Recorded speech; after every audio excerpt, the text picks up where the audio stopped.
This is a round of proper pad work with the best padman slash fighter slash fully qualified barista in the world, my brother Harry Hardwick. And this was before the last fight, a championship defense that won by TKO. And this was like a week or two out from the fight. So notice we're moving around with each other. That's one of the main things that a padman is there for, to move with you. There's no point a padman just standing on the spot holding for kicks, because you may as well just go on the bag. He's throwing back as well. A padman should throw back. There's no point just having a padman who stands there doing nothing. You may as well go on the bag. Here, we're moving in and hitting different shots at different ranges. I'm parrying the kick and countering with a hook cross. Different shots here. Using this head kick, 1-2 head kick, and then see how he moves in after. He doesn't just stand and let me move all comfortably. He pressures in after. He gets my feet going again. This is the main differentiating factor between having a good padman and just having a heavy bag with a brain cell. So here, I'm practicing this left hook, a Pahara left hook, circling off, making the angle into the right kick, then feinting the right kick into a right snap kick, hitting the body pad. The body pad's a really important thing. I think some people who do it without the body pad make it a bit less effective, because the body pad's a better target than trying to make the body target with the hand pads, and it allows me freedom reign to hit body shots as I like. Here's another snap kick after a calf kick. Trying to move and be aware of my ring craft the full time I'm hitting pads.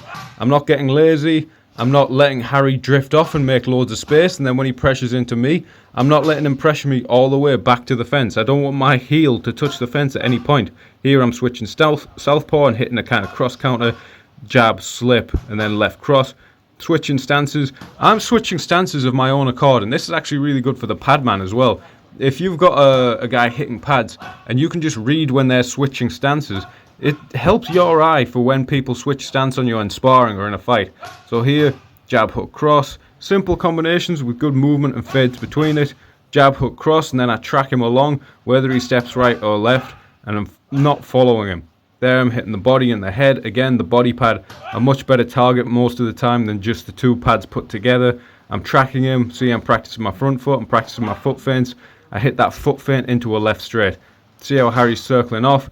And he's picking the right shots. He's not circling into my left hand and telling me to throw a right hook. He's not drilling bad habits into me. He's not drilling me throwing the wrong shot that he's moving away from me. If he moves that way, he's setting me up to throw the shot that way. And it's kind of a bit open where I can choose the shot sometimes here. Jab, hook, cross, hook. Classic combination. That combination you kind of hit too soft and then the next too hard. Tap, tap, bang, bang. Tap, tap, here. He threw the low kick back as I was jabbing. That's very important. People can get lazy with a low kick defense when they're jabbing. When you're jabbing, you're the most open for a low kick and you're most out of stance for a low kick. So as a padman, when you're the guy hitting the pads is throwing that jab, you want to check their defense for the overhand. You want to check their defense for the low kick. You want to be able to make sure they can check. Here, hitting a front kick, stepping down, and hitting a left hook. We call that a Whittaker sometimes. He crosses range, he gets into the clinch with me. He's making it hard work. This is work for the padman as well. You sometimes get those lazy padman just stand there, want to just hold one kick, one right hand, but he's rushing into me and forcing me to work my clinch defense as well. Here I'm using a long guard, he's making me use different types of guards. This was very important against the southpaw. I'm kind of hitting a little head feint, right straight, double jab, right straight again. Loads of different looks here.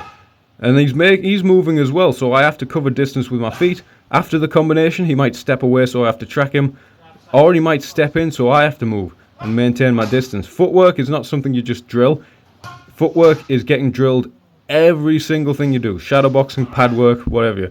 Here he throws a left kick. I was wanting to counter that southpaw left kick, so block and right straight to the body. Here, double jab, right straight body. When you're hitting the pads as well, don't stare at the body pad when you do that right straight to the body.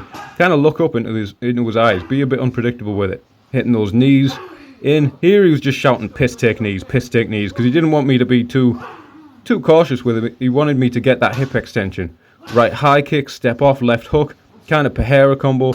Little thing is you can do on that is instead of just throwing it right away when you haven't got your balance back, you can kind of take a few bounces, and it's unpredictable. Once you've got your right foot back onto the floor, it's a bit unpredictable on which bounce you're going to throw that left hook. You can throw people off. That bouncing's kind of a feint. So I'm tracking him along. He's switching stances sometimes as well. I'm putting in that Katsunori Kikuno toe kick, circling and pivoting off. Generally, you don't want to move more than 2 steps back. I throw a 1-2, and again he's checking my defense, because if I throw a 1-2, my liver's open. So he'll throw that left kick just to check my defense, and I'll counter, and he has a big